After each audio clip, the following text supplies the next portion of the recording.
E aí, galera intensiva, meu nome é Ivens, sejam bem-vindos a mais um Sunday Paper. Hoje, nosso Sunday Paper de número 35. E é o seguinte, setembro é o mês da sepse, mais especificamente dia 13 de setembro, é o Dia Mundial da Sepse. Então, esse mês a gente vai ver alguns artigos relacionados à sepse, que é tão importante, tão presente na nossa unidade de terapia intensiva, tá certo? Então, o artigo de hoje, publicado na Anesthesiology, em 2014, que tem fator de impacto de 6,523. Então, a sepse é uma infecção associada a alguma falência orgânica. Ela tem uma incidência de aproximadamente 30% nas UTIs, isso mundialmente. Ela está altamente associada à disfunção diafragmática, miopatia e neuropatia. Não se sabe ao certo qual que é a relação exata, né, se ela afeta mais o diafragma, né, os músculos respiratórios ou os músculos periféricos. O fato é que ela vai estar associada a piora no desmame, né, atraso nesse desmame devido a essa disfunção diafragmática, e os nossos pacientes vão ter perda de funcionalidade devido a esse impacto da miopatia e da neuropatia nos músculos periféricos. Então, para a gente tentar melhorar esse quadro aí, a gente tentar entender a perda muscular nos pacientes críticos sépticos e não sépticos. Como que acontece isso? Então, foi feita uma análise secundária retrospectiva de um estudo realizado numa UTI geral lá na França. 23 pacientes incluídos nesse estudo, 14 deles sépticos, 9 não sépticos. Então, esses pacientes passavam pelo seguinte desenho de estudo. Então, na admissão da UTI, esses pacientes eram submetidos a uma avaliação da força diafragmática. Como que era feita essa avaliação? Essa avaliação era independente da colaboração do paciente. Então, era feita uma estimulação magnética do nervo frênico. Isso elicitava uma contração máxima diafragmática e eles conseguiam avaliar a pressão traqueal, que era representante da força diafragmática. Esses pacientes tinham uma tomografia próxima à admissão deles na UTI, então a tomografia 1, por onde os avaliadores conseguiam ver o volume diafragmático e o volume do psoas, que representavam os músculos periféricos. Então esses pacientes passavam por uma segunda tomografia durante a internação na UTI para avaliar de novo o volume do diafragma e o volume do psoas.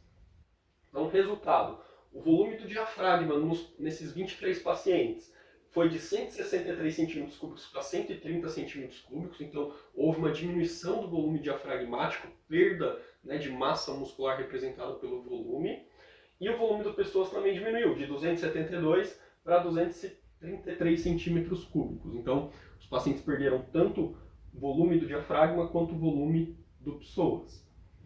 Quando compararam os pacientes sépticos com não sépticos, os pacientes sépticos apresentavam maior perda do volume do diafragma, e isso com estatística significante, enquanto para o psoas, os pacientes sépticos também perdiam mais, só que não teve diferença estatística significante, o AP igual a 0,09. Então, quando a gente comparava os pacientes sépticos com não sépticos, como que era isso? Então, isso aqui é uma figura representativa da tomografia que esses pacientes faziam, que era uma tomografia com reconstrução em 3D. Então, aqui em verde está o diafragma reconstruído para avaliação do volume desse diafragma. Aqui a medida 1 próxima à internação na UTI, e lá a medida 2 durante a internação na UTI. Então, a gente consegue ver a perda, né, dessa área verde que representa o diafragma. Os pacientes sépticos perdiam 27% do volume do diafragma, enquanto os pacientes não sépticos perdiam 11% do volume do diafragma. Então, os pacientes sépticos perdiam maior quantidade de massa muscular durante a internação na UTI. A gente vê aqui que mais que o dobro dos pacientes não sépticos, né? Para o psoas era feita a mesma coisa, então aqui a reconstrução em 3D da tomografia para avaliação do volume. Os pacientes sépticos perdiam 19% desse volume do psoas, enquanto os pacientes não sépticos perdiam 11% do volume do psoas. Então os pacientes sépticos também perdiam mais volume do psoas, mas isso não foi estatisticamente significante, lá o P 0,09. Uma coisa muito legal que eles viram nesse trabalho aqui, muito interessante, então eles avaliavam a pressão traqueal, que era para ver a força do diafragma através da estimulação magnética do nervo frênico. Então era uma estimulação que independia de quanto o paciente estava colaborando. E aí o que eles viram? Essa linha tracejada, que está aqui no 11, ela é o ponto de corte para falar para a gente qual paciente que tem disfunção diafragmática ou não. Então, pressão traqueal abaixo de 11 são os pacientes que têm disfunção diafragmática. Se a gente olhar, esses triângulos laranjas aqui são os pacientes sépticos. Então, quase todos os pacientes sépticos estavam abaixo dessa linha, eles tinham disfunção diafragmática. E se a gente olhar o triângulo azul, que são os pacientes não sépticos, quase todos estão acima da linha, então eles não tinham disfunção diafragmática. Mais que isso, o mais interessante é que essa avaliação era feita na chegada do paciente na UTI, né? Muito próximo à admissão do paciente na UTI. Então quer dizer que esses pacientes, já na chegada da UTI, onde eles não tinham tido muito tempo ainda para ter muita perda muscular, já tinham perda de força, porque a gente associa muito a perda de força à perda de massa, mas isso foi logo na entrada.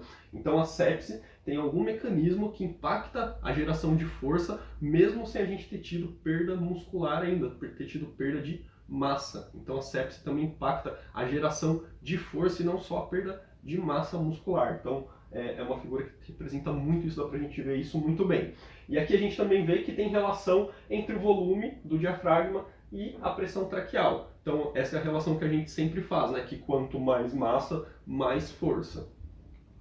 Então, conclusão do trabalho. Os pacientes sépticos apresentaram maior perda de massa muscular. Volume do diafragma tem correlação com a sua força, assim como a gente sabe isso para os músculos periféricos. A sepse está associada à perda preferencial do volume do diafragma em comparação com pessoas. Tá certo, galera? Então, vamos ficar de olho. Esse é o mês da sepse. A gente tem que aumentar a nossa atenção aos pacientes sépticos, a gente tem que identificar esses pacientes antes para a gente conseguir tratar eles antes, evitar essas perdas musculares que eles vão ter. Então, quanto antes a gente identificar, antes a gente consegue tratar, menos perda a gente vai ter, logo os nossos pacientes vão ser mais funcionais, com melhor qualidade de vida, tá certo? Então, já deixa o seu joinha, se inscreve no canal, ativa o sininho e deixa o seu comentário e eu te vejo no próximo Sunday Paper. Até lá!